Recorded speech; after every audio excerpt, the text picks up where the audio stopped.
Hi there, I'm at my electronic drum set here, beautiful set of Rolands, and what I'm going to do is I'm going to take you through some of the fill-ins and some of the special things about the song Asia by Steely Dan. This is a really famous song, drummed by the great Steve Gadd. I saw Steve Gadd playing live once. It was utterly amazing. In fact, watching Steve, I call him Steve. I don't know him, well, didn't know him, but I still call him Steve. Steve uses the traditional grip and what's known as the open grip with his right hand. So you can see what I'm doing here. I'm pinching the stick between my thumb and the second finger down. This adds that looseness to your hand, which really is a big improvement on this one. I might do another video at some point about stick grip and how it holds sticks. Anyway, back to Asia. This is the one I'm going to start with. I'm not going to do the whole song. For example, I'm not going to talk very much about the start. You'll notice that I'm flicking around on a music stand here. What I've got is, that's right, I have spent about 6 months working this song out, completely, utterly, perfectly, down to the last ting and squeak, the weird stick click that everyone knows about, and the incredibly weird door slam sound effect which happens towards the end of the last solo section. I don't even know what that's all about. Anyway, I'll introduce myself. My name is David. You can call me Dave. I've been a professional drummer for a long time, playing in theatres mainly, recording studios, that sort of thing. I've seen a lot of great drummers play, Steve Gadd, Buddy Rich, and others. Oh yeah, and what's his face? The drummer for Billy Joel, Liberty DeVito. Superb. All right. So as I say, I'm not going to do too much of the start because it's actually not too difficult. As long as you get the hang of the fact that at the start, and I'll angle the camera down a bit. I'm doing all this video in one take on a computer that was manufactured in 1977, so that's why it looks a bit rough. If you like these videos, I'll do some more with a slightly more modern camera and better sound effects. Okay, so at the start of Asia, the important thing to note is that it's not just general ad-libbing on the cymbals, it's quite specific. So we've got some very tingy kind of sound effects. Let me get a good drum set up on my computer here. So Steve's hitting, I do believe, the bell of the cymbal with his left stick and a normal ride with his right, and some bells going on. I don't think he's doing this. I don't think he's going bell ting ting, bell ting ting. I could be wrong, but I think he's playing. So the very first bar is a light cymbal sound, a bass drum, and a foot cymbal splash, which is probably not coming out, but there you go. So I think he's going dush, left, right. So both feet together, dush, left, right, and then a left foot on its own. So we've got that sort of thing. And then we've got left, right, left, left, right, left, left, right, left, right, left, right, left, foot cymbal, left, right, foot, left, right, foot, left, right, foot, left, right, left. That sort of thing. So that's pretty easy to decipher when you listen to the track. Okay, each of these little intro sections is different.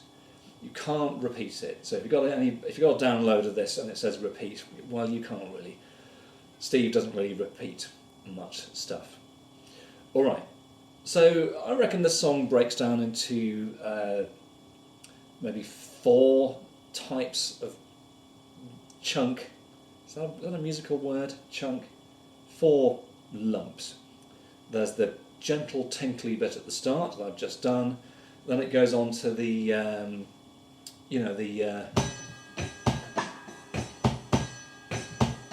chink, duff, chink, chink. So I'm doing, the ching is my left foot doing that ching. This is the downside electronic drums, you probably know about this. Alright, so there's that bit, which is a slight upgrade on the tinkling cymbally bit. Then we've got hi-hat splash effects section.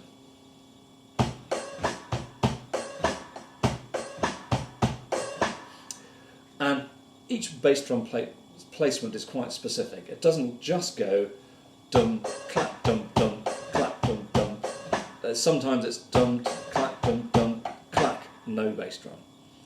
Alright, so that's a hi-hat splash effect. If you're experienced drummers out there, you'll know what that is. That is basically hitting the cymbals open by lifting your toes up, your left leg. There it is, there's my left leg there. Alright, so that's lifting your toes up, keeping your heel down, and then closing your left foot afterwards. It's up to you whether you hit the cymbals when you close them. There's no closing going on here because it's a pad, you know what I'm talking about. It just adds an extra sound if you hit it as you close it. So that's what's going on there. Alright, and then we've got some floor tom-tom flams, gentle cymbals to start the next section.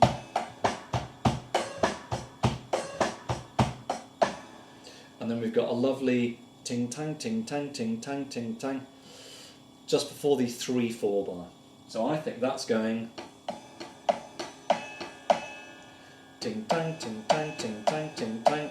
And then we've got, just as the singer sings you, that'll be Donald Fagen, I'll run to you, 2, 3. Then we've got right, right, left, left, tang, tang, tang. Left, left, right, right, tang, ting, tang. Nice little bit there. And then we're kind of back to that original kind of intro feel. So it's going ting, tang, foot cymbal. Right, left, ting, right, left, foot cymbal, right, left, chang. Bass, floor, bass. Alright, then we're back to, you know, the rim click.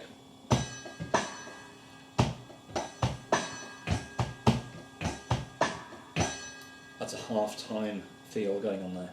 Alright, so the traditional grip isn't great for doing rim clicks. I call them rim clicks, you can call them cross sticks. Shall I angle the camera down a bit for you?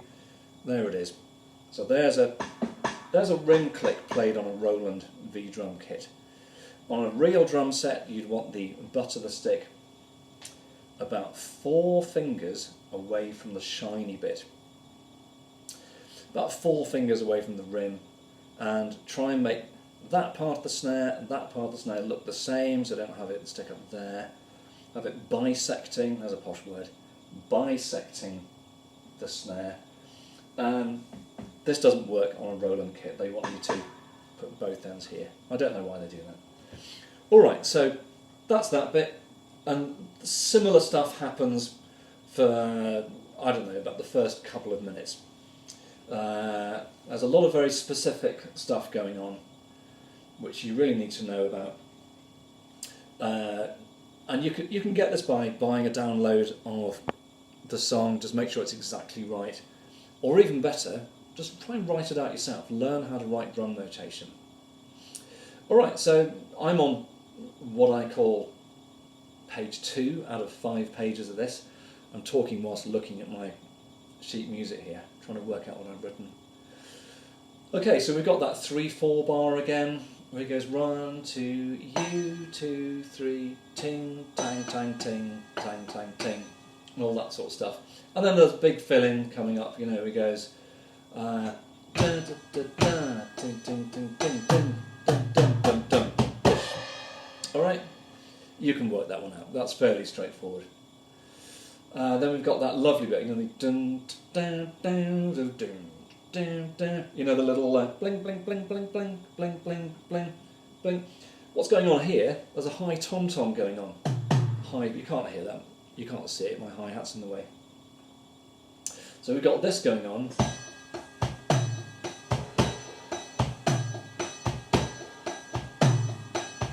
So it's basically, it's a half-time groove really, but we're not hitting the snare, we're hitting the high tom-tom, this one.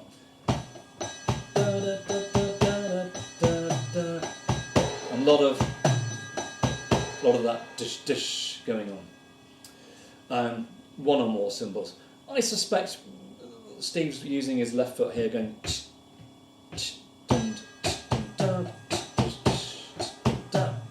all that going on. The 2/4 bar, don't miss out the 2/4 bar. A 2/4 bar is where you count two things. A 4/4 bar is where you count four things. If you're a good musician, you'll know what time signatures mean. We're talking about time signatures. 4/4, the top number means there are four things in the bar. The bottom number tells you what kind of things they are. So 4/4 means there are four quarter notes in a bar. Generally, the top number is also what's counted. Not always though, be careful with that one. 2/4 means there are two counts in the bar, two numbers, and each of those numbers is a quarter note. So here we've got a bar that goes dush, da, da, da, da, da, da. 1 and a 2 e and a. Alright, so that's quite straightforward. Then we're back to 4/4 again. Dum, dum, da, da, dum, dum, dum, da, da. And you can work out the placements of the cymbals there. Another 2/4 bar. Alright, so we've got some more weird stuff coming up beyond that. There's a bit just that goes into the complex solo section where it depends what version of the song you've got. If you've bought a download of it, I used to have an old download of this and it wasn't great, and it had a lot of 3/4 bars. And what I've done, there's a section just as it starts getting exciting where what I've done, it's that bell section, da da da da da da da da da da da da, ting ting, and then we've got dum. I'm not explaining this very well, but I've decided to make it a 5/4 bar at this point. So we've got dum dum dum dash 5. All right, say the number 5 at that point. Dash 5. 1, 2, 3, 4. 1, 2, and then we're back to that.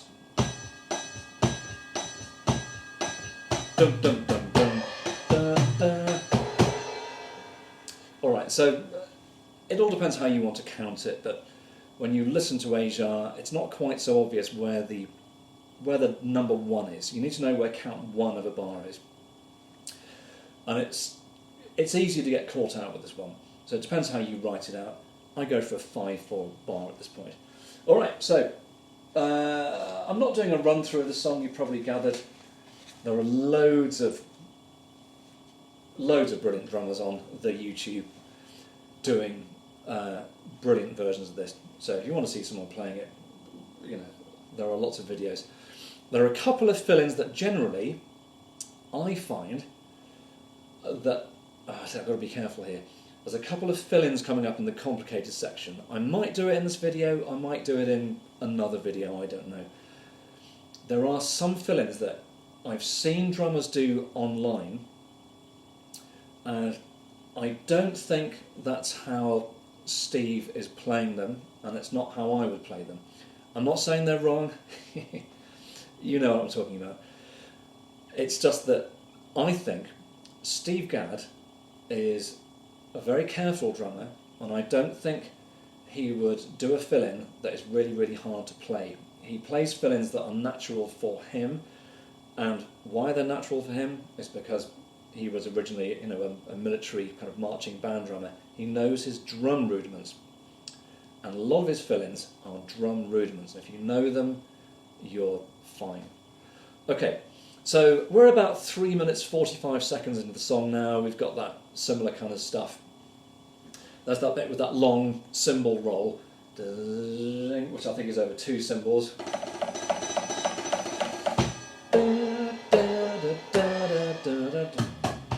All that sort of stuff. Then there's a lovely little 4/4 section here where it builds up about 4 minutes 20 seconds, where I think you can hear Steve doing a paradiddle.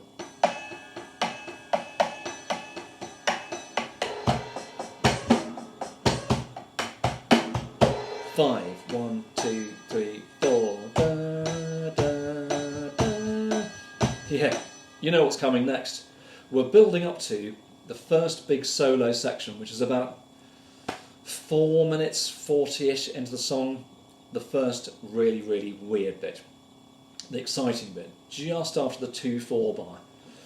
Okay, so what I'll do is I will work up just to that, the first bit of the solo section, and then maybe stop the video, maybe upload another one, I don't know. I might do a little bit of the solo section. Alright, so it's building up to that. I think he's going bass and ride, foot cymbal, ting, foot cymbal, like it's that build up, dum, da, da, da, and then there's some crashes going on. Da, da, da, so I think on that very last bit, just before the solo, I think he's going crash, left foot down, hi-hat splash, left foot down, crash. So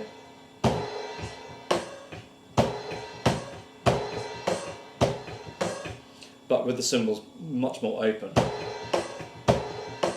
My Roland kit is just kind of closing them. Alright, so now we've got the famous bit that's, you know, the bit, the solo that's over the dun, da, da, dun, da, da. I don't know about you, but I sometimes think if I'd been confronted by that solo section and I hadn't heard Steve Gadd do his version, I wouldn't have played anything as artistic and as perfect as what Steve Gadd does. I mean, it's fairly formulaic. I don't mean that rudely. Steve's using a number of devices, one after the other. He's using mainly what Steve Gadd loves to do, which is linear playing. He likes to go bass drum, left hand, right hand. I might get a sharper drum set for this one. He loves that one. He also does bass right, and I also suspect he does alternating.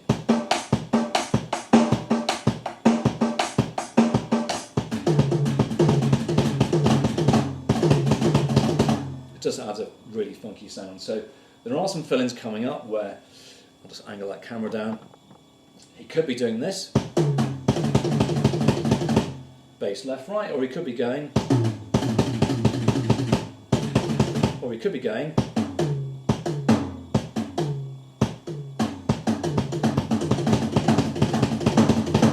just because he's Steve Gadd. Alright, so I'll do the first couple of bars of the big solo section. Alright, I'll do it slowly. What I think he's doing here, so we've got the little dum dum dum da, the 2/4 bar in. I think he's going high tom tom, mid tom tom, and a left foot cymbal together. Floor tom tom, crash and the bass. That's a better sound, isn't it? Okay, might go back to this drum set. Alright, then we've got dum dum dum duz. We've got hi-hat,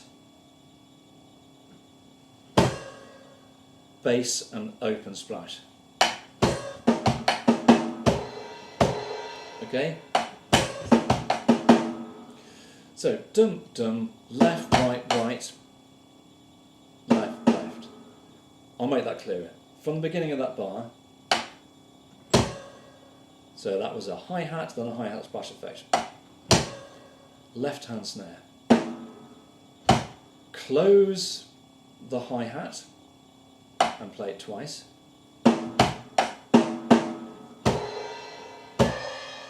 With a little tiny tap at the end of the bar. So I'll do it with the bar before it.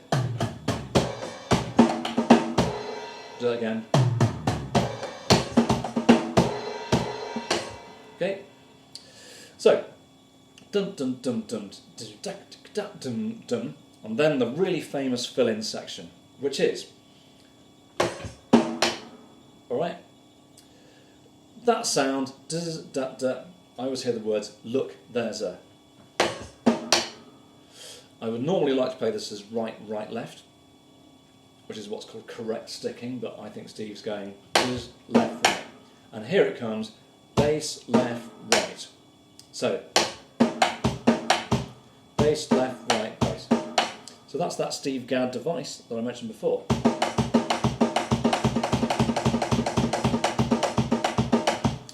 Okay, so what I'm going to do, I'm just going to do this bar, maybe the bar after it, and maybe stop the video there so you can have a listen to me wittering to your heart's content. And I might do another video or two on the more complicated stuff coming up.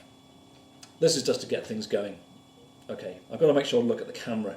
It's easy to look at yourself when you're doing this videoing and it looks like you're looking down at something. Sorry about that. Okay, so we've got does, dat, dum. That's the first group in this bar. Duf, dat, dit, dum. Then we've got snare, hi-hat, and then 4 snares. So we could go, alright, left, right, left, right, left, right, left, and then crashing bass. Now I'm going to change the sticking here. This is what I do. I don't think Steve Gadd's doing this, but it's what I do here. So my sticking for this fill-in is, and I'm going to swap my hands over.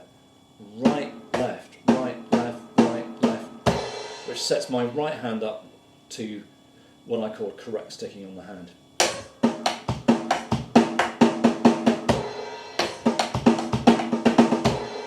It lends itself to putting the accents in the right place. If I went, so left, right there, how am I going to play those 4 snares? Left, right, dosh. Yeah, I could do that.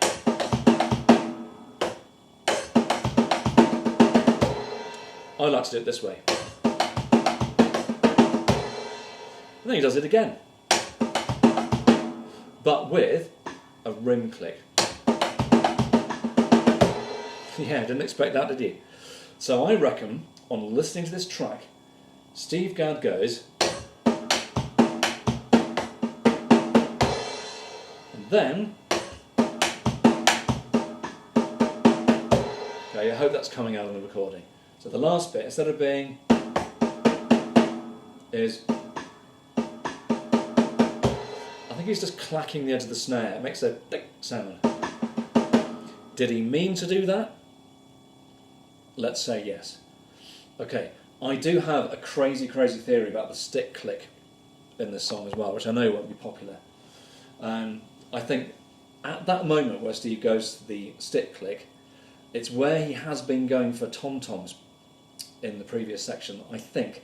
And I reckon he just hits the rim of the tom-tom, or maybe even the microphone stand. I don't know. Saying anything about Steve Gadd is always dangerous territory. Okay, alright, so what we've got here is more stuff going on in the next section, which I might do another video about because it's wearing me out doing this. One of my favourite bits coming up is Steve Gadd's bush, for want of a better description. Do you know what? Maybe I'll show you how to do that. So let's carry on from the fill-ins that we've got. We just did this, didn't we? Then we've got 2 snares.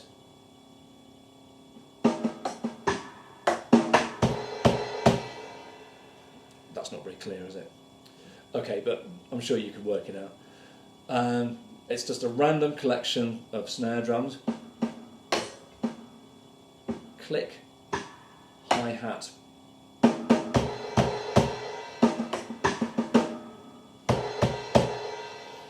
There we've got. That's pretty obvious. That, by the way, is called a fiddly-dump in the theatre world. Right, left, bass, duff. So he's doing that. Is he doing this? Possibly. It's definitely a snare. Then we've got 1 E and a 2 E and a 3. Then the fill-in that I'm going to finish on for today before I carry on with the next section. We've then got this bit.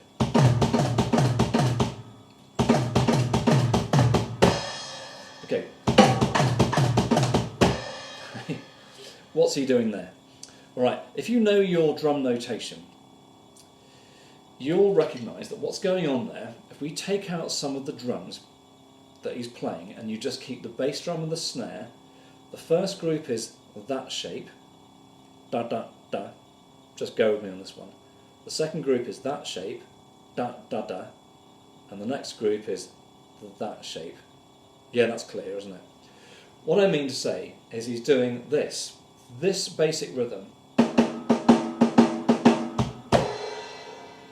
just like crosstown traffic, you know. That sort of sound. Da, da, da, da, da, da, da, da. You know, like, are you going to go my way? Da, da, da, da, da, da, da, da, da. So that's how I play it with correct sticking. Right, left, left, right, right, left, left, right. Now, let's alternate basses and snares with that. So we've got this. That's the fill-in. Easy, isn't it? Da da da da da da da da. So it's once, twice, thrice, 4 times, and then duff, dash. 1, 2, 3, 4. You can do that. You can practice that in time. So play a simpler thing in the previous bar.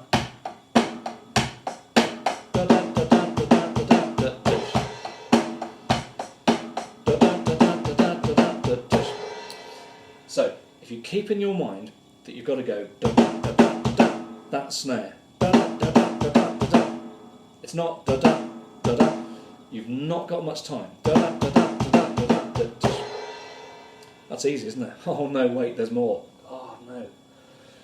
Steve is doing this da da, and in the little gap between the next da da, that gap, he's going. That's right. A left hand high tom tom, then a right hand floor tom tom. I'll angle that camera down. It's probably better to see the drums rather than my stupid face. Okay. What's tempting with this fill-in is to do this. Oh, that was good. Great. I'm brilliant at the drums. Whew. Yeah, I'm superb. Just leave a great big gap. You've got to not think about these drums, the left, right here, and think about this.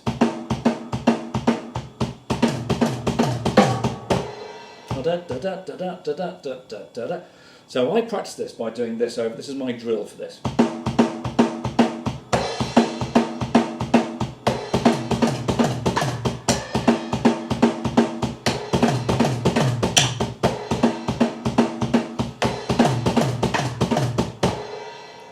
That's what I do there. And you have to play it with all the speed of the universe to keep up with King Steve. And then we've got some other lovely fill-ins. Another rest, so we've got...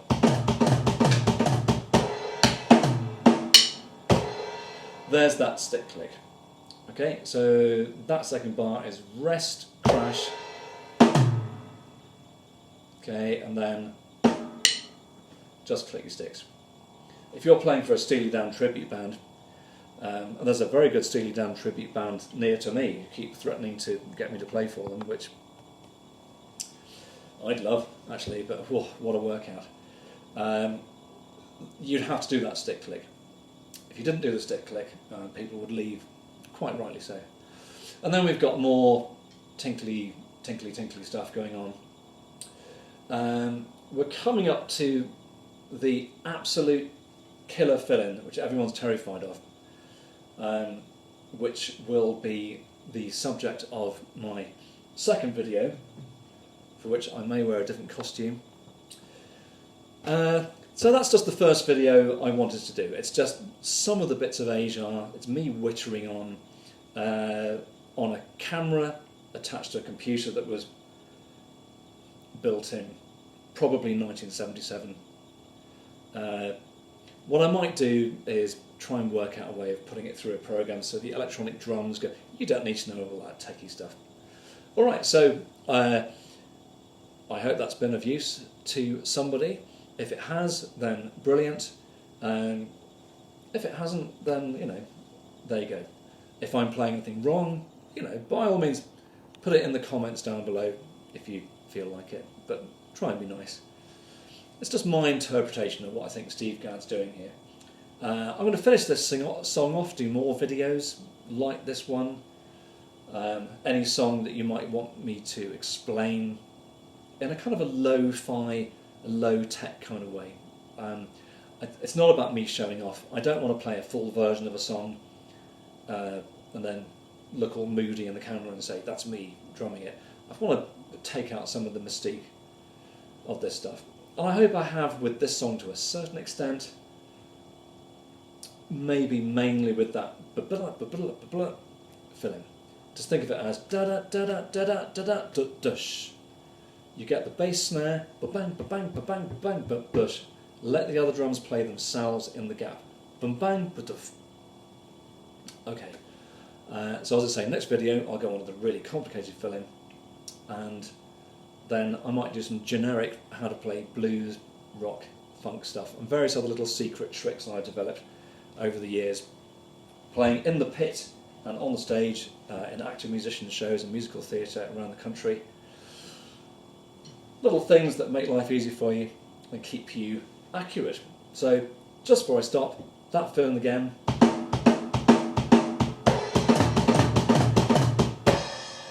That's what I think he's doing. Okay, thank you very much indeed, and see you next time.